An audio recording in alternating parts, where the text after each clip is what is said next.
Good morning students. आज हम लोग हिंदी लैंग्वेज में चैप्टर 15 का पार्ट 2 पढ़ेंगे, समुच्चय बोधक। कल हम लोगों ने पार्ट 1 में पढ़ा था कि समुच्चय बोधक क्या होते हैं और उसके प्रकार। तो हम लोगों ने समुच्चय बोधक के 2 प्रकार पढ़े थे, समानाधिकरण समुच्चय बोधक और व्याधिकरण समुच्चय बोधक। तो कल हम लोगों ने समानाधिकरण समुच्चय बोधक के भेद पढ़े थे 4: संयोजक, विकल्प सूचक, विरोधभाजक और परिणाम वाचक। तो हम लोगों ने कल 2 पार्ट इसके पढ़ लिए थे।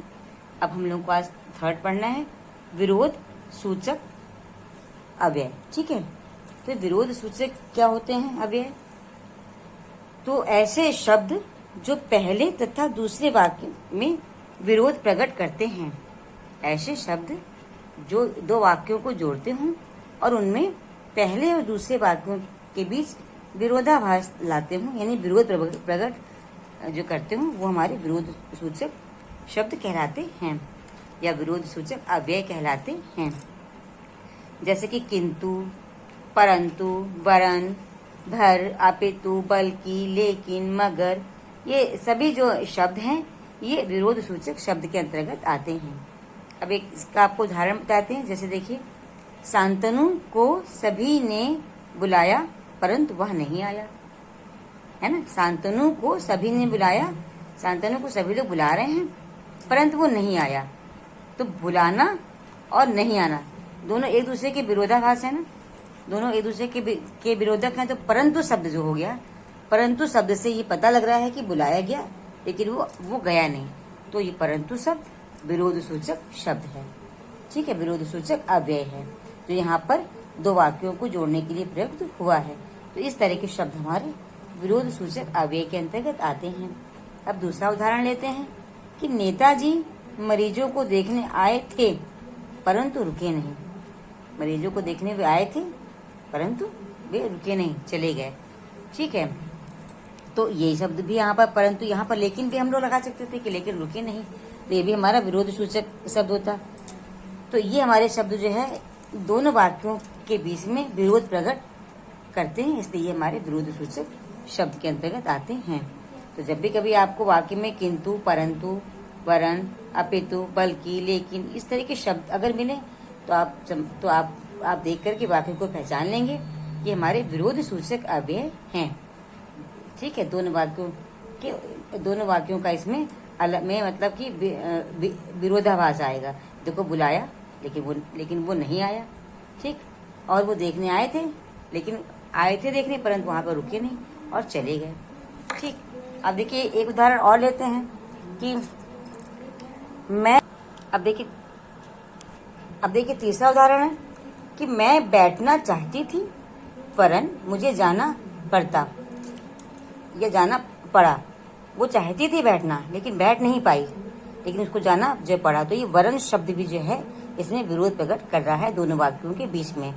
ठीक है, वो रुकना वहां चाहती थी लेकिन नहीं रुक पाई, उसको जाना वहां से पड़ा। ये दोनों आपस में विरोधाभास प्रकट करते हैं।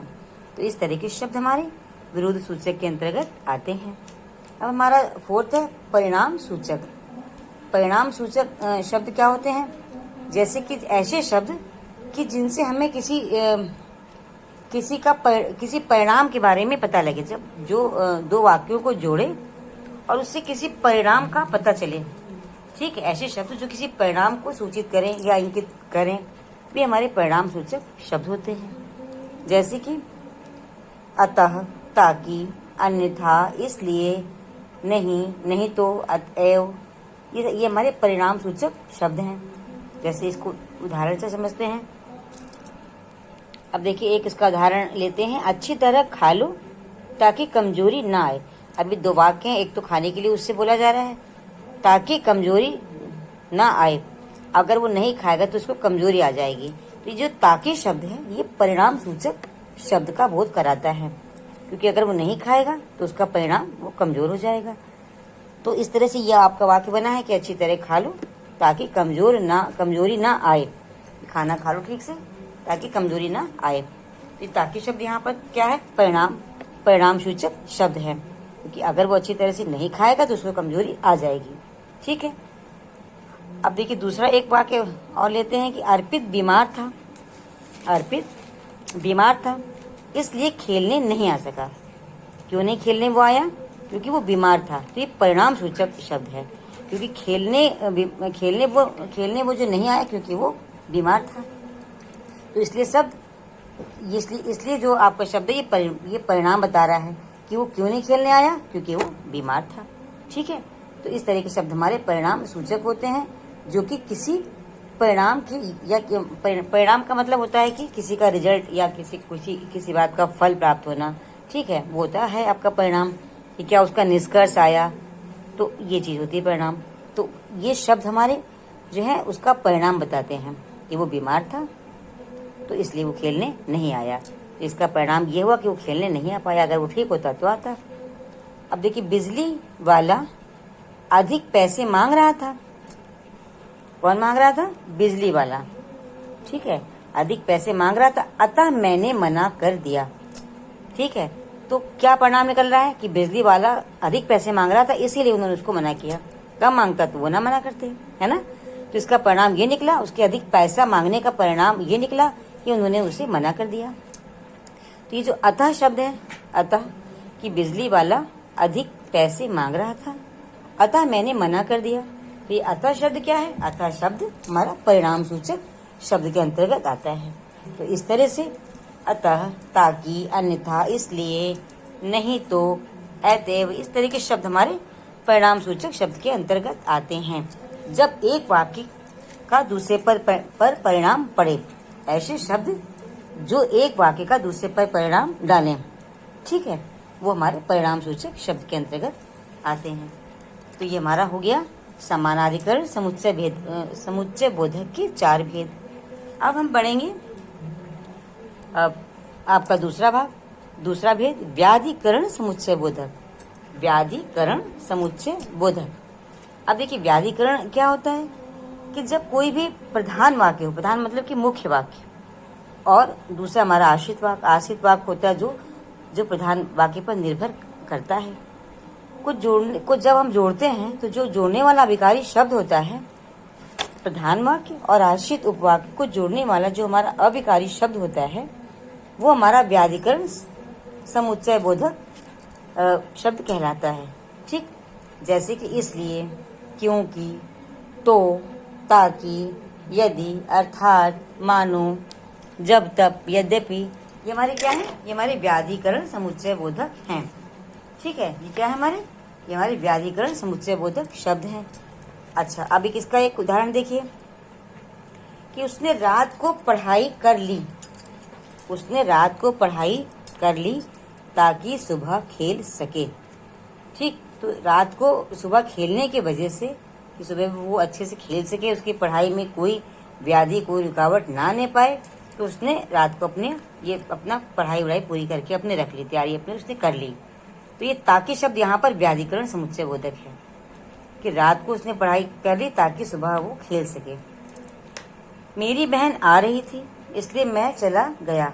मेरी बहन, किसकी बहन? किसी की बहन होगी, तो बता रहा कि मेरी बहन आ रही थी इसलिए मैं भी चला आया। तो उसकी बहन कहीं पर जा रही होगी तो वो भी उसके साथ चला गया। तो ये हमारा जो इसलिए शब्द है, ये व्याधिकरण शब्द है। ये हमारा प्रधान वाक्य और आश्रित वाक्य दोनों को जोड़ रहा है। प्रधान वाक्य आपका क्या है कि मेरी बहन आ रही थी। ठीक है, अगर बहन ना आती तो उसका जाना नहीं था, वो मतलब ना जाता, तो मैं भी चला गया, ये हमारा आश्रित वाक्य है। और मेरी बहन आ रही थी, ये प्रधान वाक्य है। तो इन दोनों को जोड़ा किसने? इसलिए ने। ठीक, कि मेरी बहन आ रही थी इसलिए मैं भी चला आया। तो ये हमारा इसलिए व्याधिकरण समुच्चय बोधक हो गया। ठीक, जब हमारा जो है एक वाक्य से दूसरे वाक्य पर क्या हो, जब एक हमारे प्रधान और आश्रित वाक्य को जो शब्द जोड़े। ठीक, अब प्रधान वाक्य मतलब क्या होगा कि अगर वो नहीं होगा तो दूसरा वाक्य होगा ही नहीं। जैसे कि अभी अगर रात को पढ़ाई ना करते ना, तो सुबह खेलने इनको जाने को मिलता ही नहीं, क्योंकि इन्होंने पढ़ाई नहीं की थी। तो ये हमारा प्रधान वाक्य हो गया कि उसने रात को पढ़ाई कर ली तभी तो खेलने गए। ठीक, तो इस तरह से अब देखिए आप एक और वाक्य देखते हैं कि जब आकांक्षा को डांट पड़ी तब वह रोने लगी।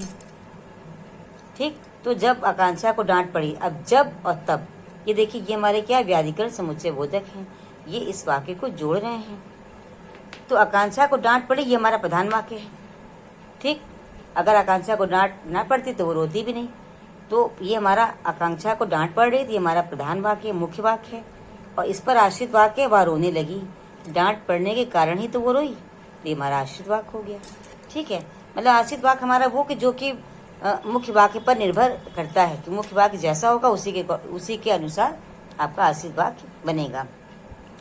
ठीक, तो जब और तब हमारे क्या व्याधिकरण समुच्चय बोधक हुए। अब देखिए व्याधिकरण समुच्चय बोधक के भी 4 भेद होते हैं। कितने भेद होते हैं? 4 भेद।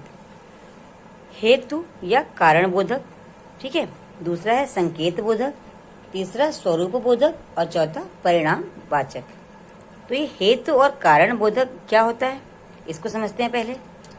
हेतु और कारण दोनों एक ही शब्द होते हैं। ठीक है, जब किसी कार्य करने का, जो ऐसे शब्द जो किसी कार्य करने के कारण का बोध कराएं, कारण कि वो काम क्यों हुआ। ठीक है ना, जब कोई शब्द किसी कार्य के करने के कारण को बताए कि क्या रीजन था, क्या कारण था, क्यों किया उसको, तो ये शब्द हमारे हेतु अथवा कारण बोधक शब्द कहलाते हैं। जैसे कि क्योंकि, इसलिए, चूंकि, कि, इस कारण आदि, ये जो शब्द हैं ये हेतु या कारण बोधक शब्द होते हैं। इन शब्दों को जोड़ करके, इन शब्दों के द्वारा हम 2 वाक्यों को जोड़ करके, ठीक है, कारण बताते हैं कि एक वाक्य का जो दूसरे वाक्य से, मतलब एक वाक्य का दूसरे वाक्य पर क्या प्रभाव पड़ रहा है, क्या कारण है। जैसे कि देखिए उदाहरण से आपको बताते हैं कि दिनेश पास नहीं हुआ। दिनेश कोई बच्चा है, पास नहीं हुआ क्योंकि उसने पढ़ाई नहीं की थी। क्यों नहीं पास हुआ वो? क्योंकि उसने पढ़ा ही नहीं था, है ना। तो ये क्योंकि जो शब्द है ये क्या है? ये कारण है, क्योंकि उसने पढ़ाई नहीं की थी। तो क्योंकि शब्द ये कारण बता रहा है कि पास न होने का उसका क्या रीजन था, क्योंकि उसने पढ़ाई नहीं की। तो ये क्योंकि इन दोनों वाक्यों को जोड़ रहा है। ठीक, उसने पढ़ाई नहीं की थी इस वाक्य को, और दिनेश पास नहीं हुआ, इन दोनों वाक्यों को जोड़ने के लिए क्योंकि शब्द आया है। तो दिनेश पास नहीं हुआ, नहीं पास हुआ क्योंकि उसने पढ़ाई नहीं की थी। तो ये हमारा क्योंकि जो है वो कारण बोधक शब्द के अंतर्गत आएगा। ठीक है, क्योंकि कारण बताने के लिए इसका प्रयोग यहाँ पर हुआ है। क्योंकि उसने पढ़ाई नहीं की थी इसलिए वो पास नहीं हुआ। अब देखिए एक उदाहरण और आपको बताते हैं। तुम नहीं आए, तुम नहीं आए इसलिए मैं चला गया। वो उससे बता रहा है कि तुम नहीं आए भाई, इसलिए मैं चला गया। अब मैं चला गया एक वाक्य है, तुम नहीं आए एक वाक्य है। इन दोनों को इसलिए शब्द ने जोड़ा। तो ये हमारा हेतु या कारण बोधक है कि वो क्यों चला गया, मैं क्यों चला गया, क्योंकि वो नहीं आया, क्योंकि तुम नहीं आए, है ना।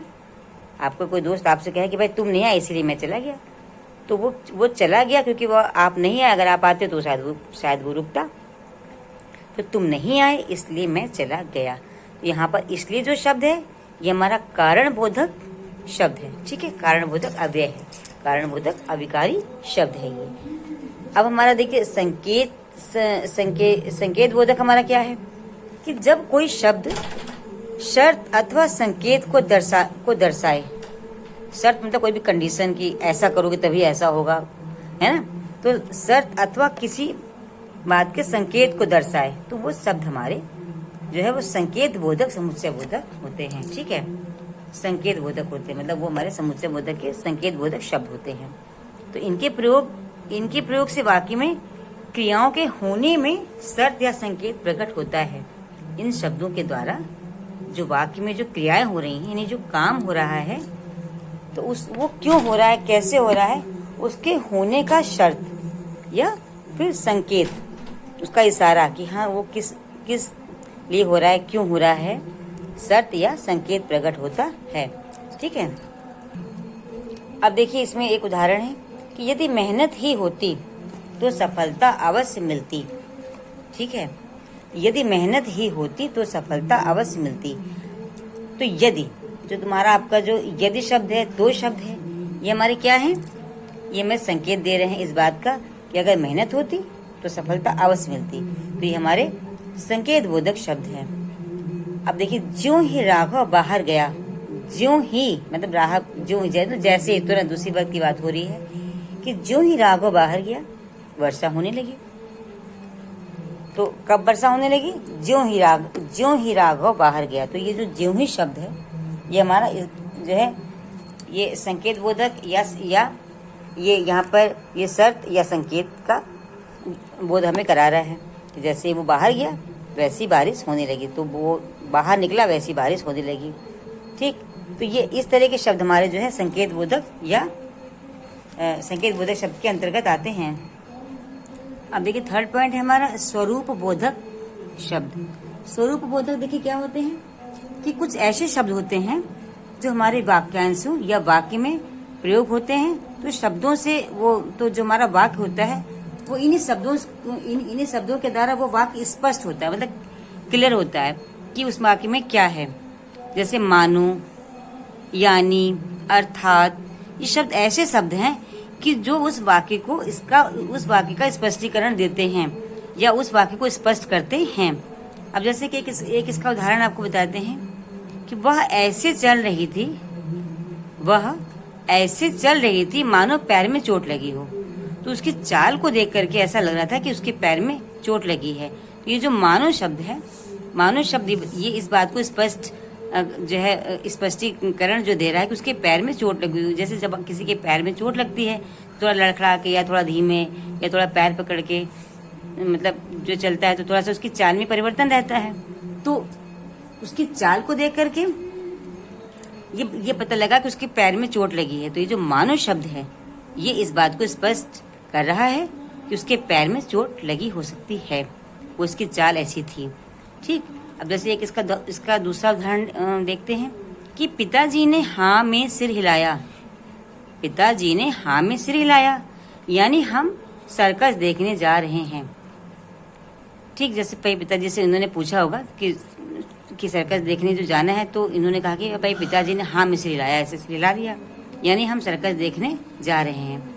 ये जो यानी जो शब्द है वो इस बात को स्पष्ट कर रहा है कि वो सर्कस देखने जा रहे हैं। ठीक, पिताजी ने हाँ में सिर हिलाया यानी हम सर्कस देखने जा रहे हैं। तो ये यानी शब्द ने इन दोनों वाक्यों को जोड़ा है और इन दो वाक्यों में इस बात को स्पष्ट कर रहा है कि हाँ उनको सर्कस देखने जाना है, मतलब उनके पिता का सिर हिलाना मतलब उनकी सहमति। ठीक, तो यानी शब्द और ये जो आपका मानो शब्द है ये हमारे स्वरूप बोधक शब्द के अंतर्गत आते हैं।